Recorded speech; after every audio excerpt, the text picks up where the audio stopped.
Agatha All Along, Episode 3, now out. So let's talk about it.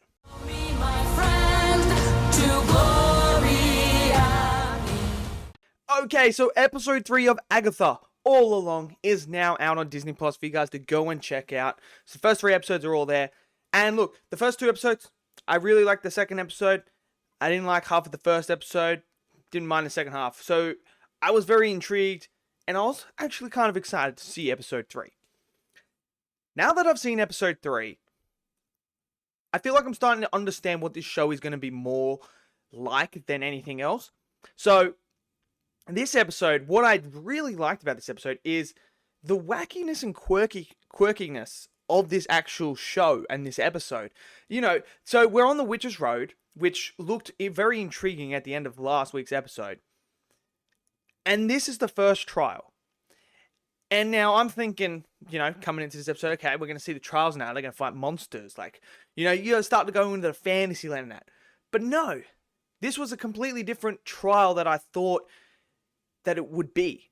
And in ways, I actually enjoyed that because it went away from my expectations of what I thought I was going to get and delivered me like this wacky, insanity sort of crazy first trial. Now, this show isn't going to be for everyone. I can already tell after 3 episodes that this is going to be something that some people aren't going to like. You know, some MCU fans aren't going to enjoy this show, and I totally understand why they wouldn't. But this whole trial was very interesting to the ways that it did it. And look, I must say, when they started to go into the hallucination part, to me, I was like, oh, this is cool. Because we started to dive into the characters more. Like, these hallucinations were a chance to showcase who these characters are.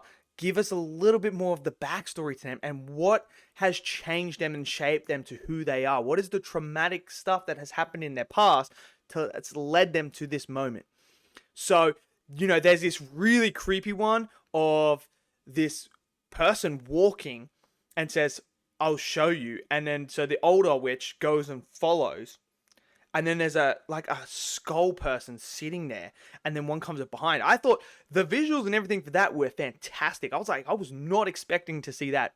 That I really liked. Then you have the potion witch and her hallucination with, I don't know if that's the husband or a doctor or whatnot, or someone that she's working with. But that whole stuff was creepy, and I really liked how they changed the color tone around it to make it feel more dark and gritty. That I really enjoyed as well. And you have the stuff with the mother, the missing mother. We know that there's something going on with her. She wants to know who her mother is. Well, not who her mother is, but what happened to her mother. And we get a little bit of insight to what was going on there. And then we get this big reveal regarding Agatha in this episode. And it's all revolving around what she gave up for the Darkhold, for the Book of the Damned. What did she give up for that? And it was her son, her child.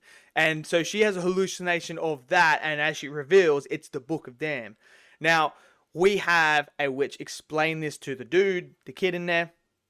Explain to him that, like, you know, there's a story that, you know, be careful around Agatha. She gave up her child for the Book of the Damned. Now that they all know that this kid can't say anything, look, I'm just going to go straight out and say it. This kid's Mephisto. No, I'm not. We're not starting the Mephisto train again. But Mephisto was mentioned in this episode, so there is that. So Mephisto could be playing a part in this series, potentially. Don't know. But no, this kid, I feel like everything is pointing towards him being her son. There's got to be a reason why he can't say his name. There's got to be a reason that is that going to be triggered to like that. They heavily suggest as well that Agatha wouldn't know if her son walked in the room. She wouldn't even know. So obviously she gave him up a long time ago. So she wouldn't even know what he looked like or anything like that. So that you can already see the hints and everything is pointing towards this kid is going to be Agatha's son. That's my theory. There is just so many things that are pointing towards it. Now, that makes it 3 episodes in. It makes it very obvious that that's the direction it's going. But they could throw a curveball and be, yo, this guy's Mephisto, you know, or like, nah, this kid just doesn't have anything. Doesn't mean anything. Or it could be a shapeshifter. I don't know. Could be anything. Maybe Aubrey Plaza's character's Mephisto. Who knows?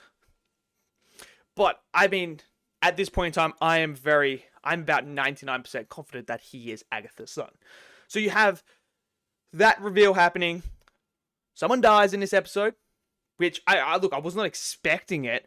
I thought, they had the trope going on, like, oh, we've only got a few seconds, quick, get this to her to save her, get the potion, the antidote and that. And then I was like, oh, well, they got it. She's going to survive, but she died. So I was not expecting that. So that's great.